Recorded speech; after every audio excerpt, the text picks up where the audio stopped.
बिस्मिल्लाहिर्रहमानिर्रहीम अस्सलाम वालेकुम दोस्तों। परसों भी हमने एक वीडियो बनाई थी, लेकिन वो शार्ट हमने वैसे ही बनाई थी।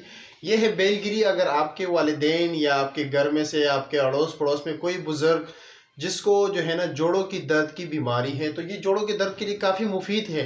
दूसरी बात ये है कि इसका कोई साइड इफ़ेक्ट है नहीं, क्योंकि ये फ्रूट है, आम फ्रूट है। आप भी खा सकते हो, वैसे भी खा सकते हो, बच्चों को भी खिला सकते हो, बड़े भी खा सकते हैं। जिस तरह आप सेब खाते हो, किसी जिसका कोई नुकसान नहीं है, इसी तरह ये बेलगिरी है, फ्रूट है, और आप अपने बच्चों के भी ला सकते, बड़ों को भी खिला सकते हैं। लेकिन खास ये जो है ना जोड़ों के दर्द में काफ़ी फ़ायदा देते हैं, और काफ़ी बुजुर्ग ये लोग जो है ना उसको एक्सपीरियंस है, इस्तेमाल करते रहते हैं।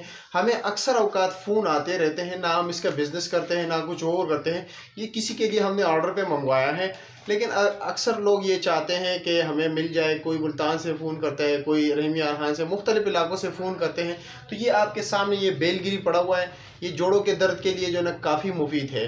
तो कुछ लोग अक्सर पूछते हैं कि इसको इस्तेमाल करना कैसे है, क्योंकि जिन लोगों ने इस्तेमाल नहीं किया हुआ है, बहुत से लोगों ने इस्तेमाल भी किया हुआ है, लेकिन कुछ लोगों ने इसको इस्तेमाल नहीं किया हुआ है। तो कि इसके इस्तेमाल का क्या तरीका है, तो ये बहुत काफ़ी हार्ड होता है इसका। ये अब मैं आपको दिखा देता हूँ सिर्फ मिसाल के तौर पर। ये देख रहे, काफ़ी सख्त होता है ये बहुत सख्त होता है। इसके अंदर जो है ना गूदा होता है, उसको गूदे को आपने इसको निकाल के इसी तरह काट के, और इसको आप मुख्तलिफ तरीक़ों से इस्तेमाल कर सकते हो। इसको तो आप वैसे भी खा सकते हो, लेकिन ये काफ़ी कड़वा होता है, तो इसलिए आप इसको जो है ना इसको किसी और फ्रूट के साथ, यानी सेब के साथ या केले के साथ मिक्स करके इसके मिल्कशेक बना के आप पी सकते हो। अगर इस तरह नहीं है तो आप वैसे भी खा सकते हो। काफ़ी लोग जो है ना बुज़ुर्ग लोग वैसे खाते हैं इसको।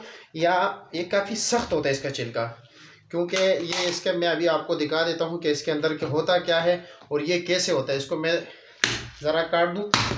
अभी इसके दरमियान ये देख रहे, ये गूदा है, ये देख रहे, ये बिल्कुल शहद की तरह, ये देख रहे, ये लेसदार होता है इस तरह। ये देख रहे हैं आपके सामने, ये लेसदार सा होता है, और इसके दरमियान ये जो होता है ना गूदा, इसको आप तो ये निकाल के छिलके को नहीं, इसके दरमियान के ये गूदा निकाल के शहद की तरह देख रहे, इसको आप वैसे भी खा सकते हो बगैर कुछ के।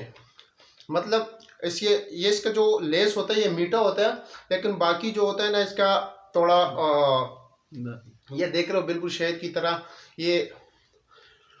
तो इसको मिक्स करके किसी और फ्रूट के साथ आप इसको जो है मिल्क शेक भी बना सकते हो, वैसे भी खा सकते हो, या जिस तरह आप कद्दू का हलवा बनाते हैं ना, इसी का हलवा भी बना सकते हो और खा सकते हो। और ये इसका कोई साइड इफेक्ट नहीं है। अक्सर औकात लोग फ़ोन करते हैं, काफ़ी दोस्त ये फ़ोन करते हैं कि इसको मतलब ये है कि खाने से पहले खाना चाहिए या खाने के बाद खाना चाहिए। किसी भी टाइम खा सकते हो सरकार आप लोग। और ये तो फ्रूट ही है। सेब आप किस टाइम खाते हो, केला किस टाइम खाते हो, या बाकी फ्रूट किस टाइम खाते हो, इसी तरह ये किसी भी टाइम आप इसका मिल्क शेक भी बना सकते हो, बाकी हलवा भी बना सकते हो। वैसे भी इस तरह जो आपके सामने मैं कह रहा हूँ इसी तरह भी खा सकते हो। इसका कोई साइड इफेक्ट वगैरह नहीं है। ये काफ़ी मुफीद है। अगर आपके घर में बुजुर्ग है या कोई और है, आपके वालिदैन में से आपके भाई है, आपकी बहन को जोड़ों का मसला है, तो ये उसे ज़रूर खिलाए। ठीक है जनाब, बहुत शुक्रिया आप लोगों के प्यार और मोहब्बत का।